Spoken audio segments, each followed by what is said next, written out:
Hi, everybody. I'm Jeffrey Driscoll. And I'm Jim Kerr. Welcome to 15 Minutes of Fame.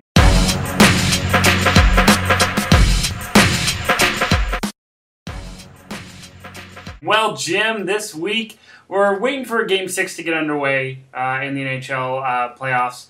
We saw New Jersey win again this past week to stay alive. We won't talk much about it because, of course, you know, by next week we'll have a lot more to talk about. But let's just guess right now, is there going to be a 7th game? What do you think?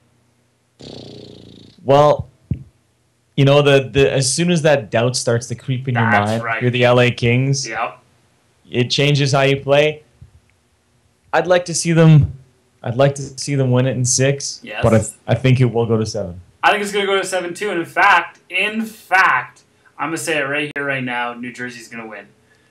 Yeah, I know. Huge, right? Huge. Jeff Driscoll. With the giant pitch right there. Yeah, I know. We'll see. But, That'd be a hell of a story if they could do it. Well, exactly. I think you're right. I think the creeping doubt into the LA Kings' minds has really come to fruition, and I think, yeah, we're going to see it. I mean, they lost for the first time on the road, Jim.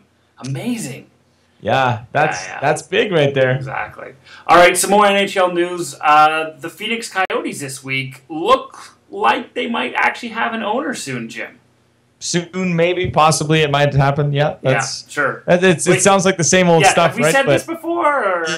Yeah. But Glendale has approved a 20-year, $325 million lease agreement for the rink and everything, and that's been a stumbling block a lot of times between the potential owners and the the city of Glendale.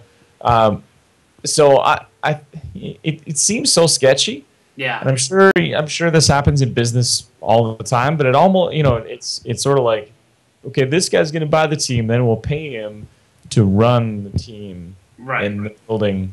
So basically, could you or I just sort of pretend we have $170 million? Pretend enough that we just get this $17 million each year, save it up, and say, oh yeah, here's the money that we were going to give you. Well, yeah. You'd break even. We could probably break even with the interest and everything, and just own this team. Well, and that's exactly, and that's really interesting because there's some people who say that he might not even get the money in the first place. Yeah, and what? How does that come up at this point in the story? You know what I mean?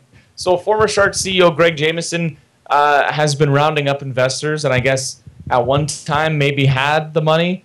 Or I guess when you're dealing with a group of investors, you never actually have the money until the money's you make not all in one place. And it's like, oh yeah, I'm in for that. Sure. Maybe. Yeah. Yeah. So Forbes says he's apparently having a tough time getting that money together, and it's $170 million, right? And the NHL bought the team for less than that, but I think they're obviously trying to make a bit of that money they've thrown away in the last couple of years. With the Coyotes. So some people are saying this is maybe some kind of tactic to get the NHL to bring the price down, and I can see it being that being the case, but I think if you're the NHL, you don't budge on that price. You've gone through so much to get this damn team staying alive in the NHL. And so whether or not he is having trouble, that's I guess we'll see, but there's also rumors that some of the investors are a little bit hesitant now, seeing that even with the playoff success they had this year, they're not going to break even. And there was a report that said if the Phoenix Coyotes make the Stanley Cup Final every year for the next 20 years and book 30 big concerts in the rink every year, they'll still lose about $9 million a season, and that's without the operating costs they're putting in. So that blows my mind. Maybe some investors are seeing that and saying, well, that doesn't sound like a very good investment. Right. And then another piece of that story is, you remember the Goldwater Institute? They're a corporate watchdog, basically. They had a press conference, and they were talking as well about trying to get an injunction with courts to try and stop this. The same thing they've done in the past, that kind of thing. They weren't able to this time, though. And they weren't able to. Yeah. But we're talking about the shareholder or the people, the investors, and that's just one more thing, and there's so much that could be against this, and I just say move it to Quebec and call it a day. But hey, whatever. How do you say coyote in French? Yeah, that's right. I don't know. Yeah, but I mean, I don't want to, rouse rabble or anything, but I don't think you'd have any of these problems in Quebec. So, whatever. Yeah. Well, let's talk about boxing this week. We've been talking about Manny Pacquiao for a long time, little Floyd Mayweather as well, but there's some controversy surrounding the fight that happened this week with Manny Pacquiao and Timothy Bradley. What happened there? Well, Bradley won a split decision. Right. That apparently nobody agrees with. Yeah. Now, I didn't see the fight personally, but from the reports that I've read, it was a big shock. Right. That two judges would give Bradley the fight. So a lot of people are coming out with, conspiracy theories here and there. And promoter Bob Arum, who's promoting both fighters. I'm sorry, he's promoting who? Both fighters, oddly enough. Weird. Yeah. So he actually said that he talked to Bradley after the fight, and Bradley even thought he had lost. But the reason that Bradley might have won in some people's minds is that if Manny Pacquiao wins that fight, there's no rematch. If Bradley wins that fight, there's a rematch. Money from both sides goes to the promoter. So maybe they were thinking of a creative way to ensure a rematch.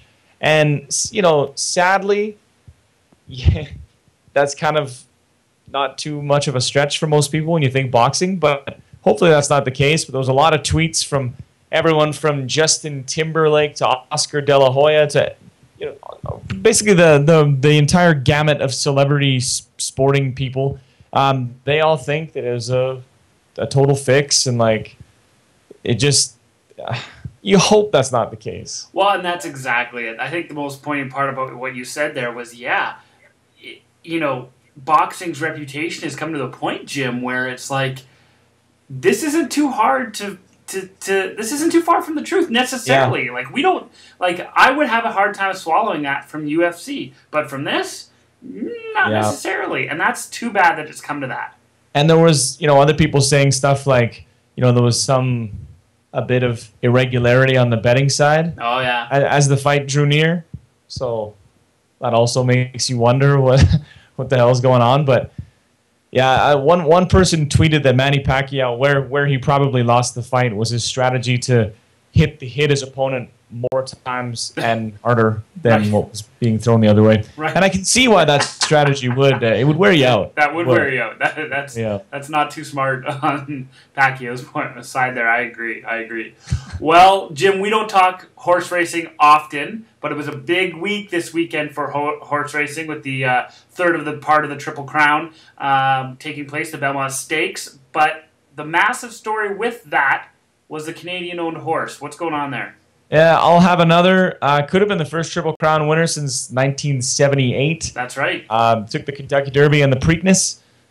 But the horse pulled up with some tendon issues on Friday, and I think probably tendonitis. So instead of risk it, they just retired the guy, and that's it.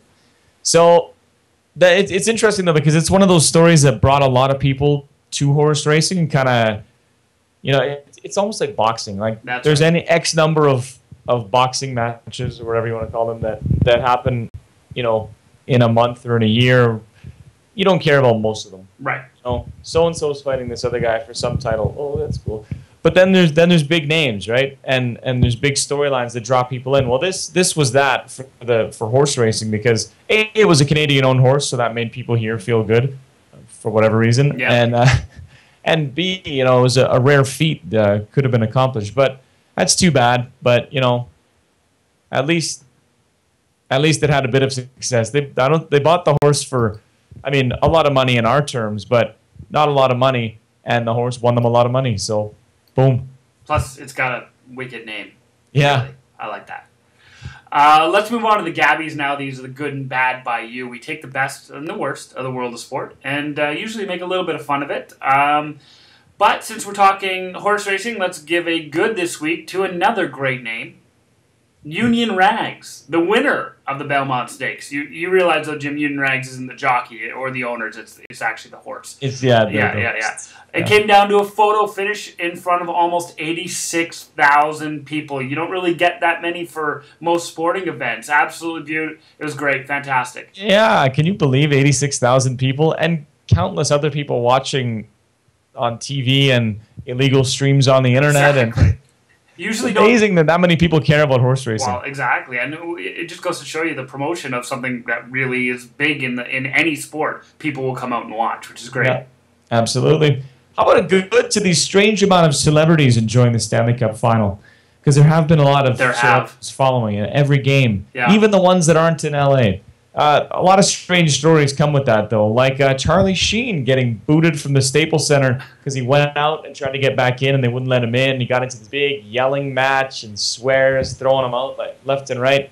So the New Jersey Devils got a little creative. They offered him 2 tickets to the next game, a cigar, and access to the smoking balcony. Not a bad idea, New Jersey. I like it. My favorite is Pat Sajak. Yes, Pat Sajak is behind the home, well, for 2 of the 3 periods, the home net. And so every time there's a goal or there's something happening, you see Pat Sajak go crazy. Love it. Absolutely love it. Did you hear about the adult entertainer who sat behind the Devils bench and tried to distract Peter DeVore? I heard just briefly. I actually didn't have a chance to see said event, but Peter DeVore, didn't he have a great some sort of quote?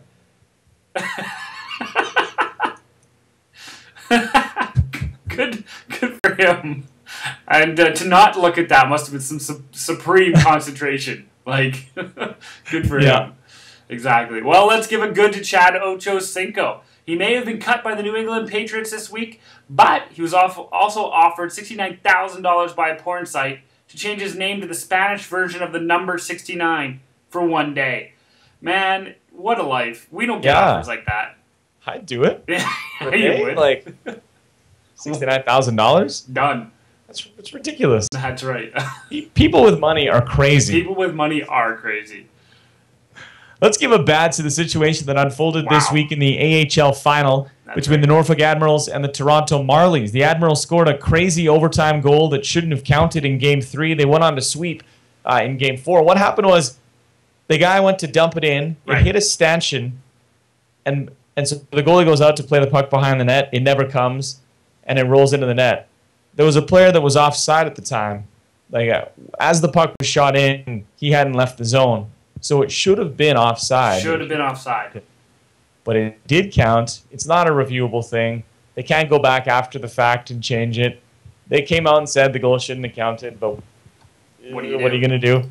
So, I mean, they handled it well. But can you imagine if that was the one that won them the championship? That would look really bad for the league. Well, yeah, a couple things there. One, that is almost adding insult to injury more than anything I've ever seen, you know, because not only was it just a horrible goal to lose the game, it was an overtime goal. Yeah. Like, and then to know later on that it was offside, just absolutely, you know. And a couple of players, they said that they did know. A couple of the Toronto Marlies, they stayed on after everybody else had left to look at the replays while, you know, the Admirals are off cheering in the corner, and you could just see that they kind of knew, right? And then that they skated off, nothing they could do.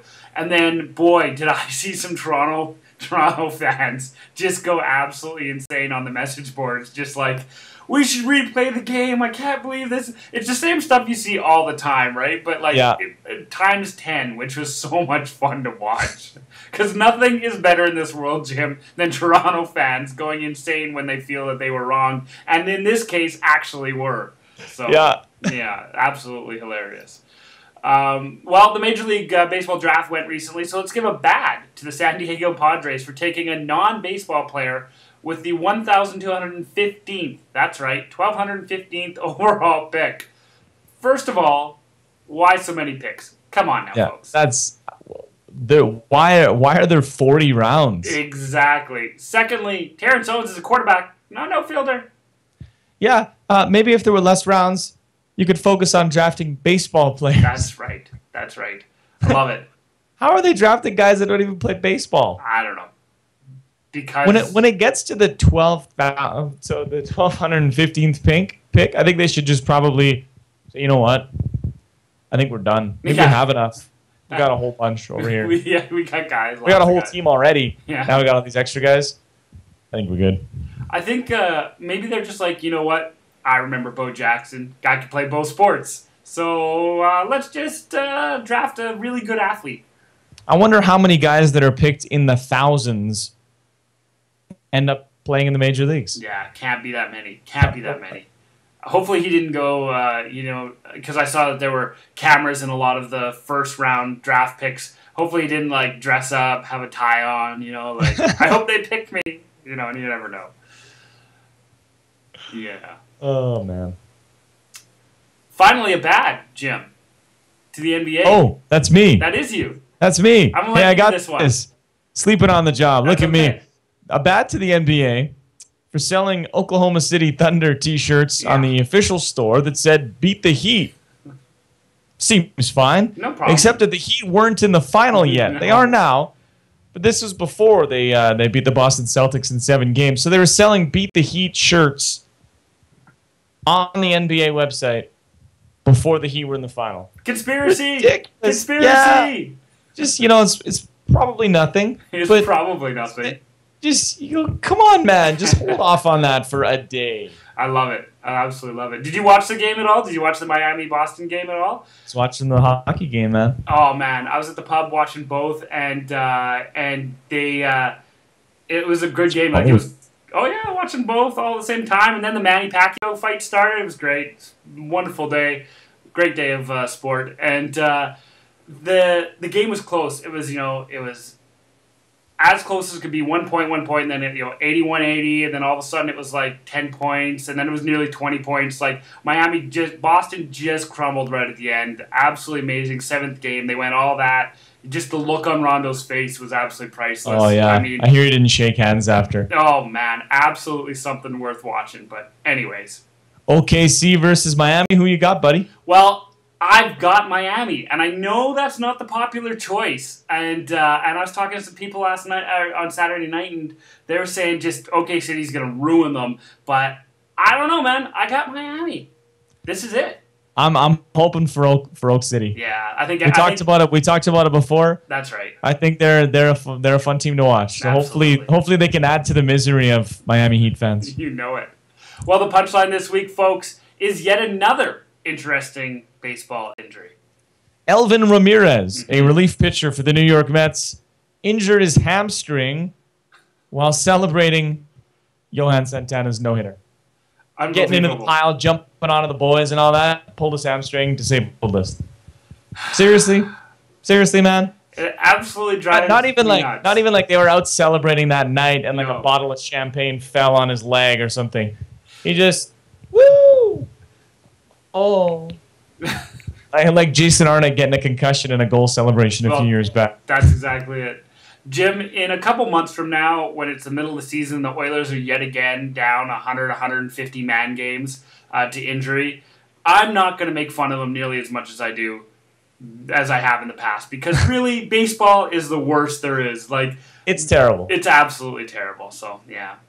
Anyways, folks, that's our 15 minutes of fame up for this week. Join us again next week for a whole new 15 minutes of fame. In the meantime, I'm Jeffrey Driscoll. And I'm Jim Kerr. Have a good week, folks.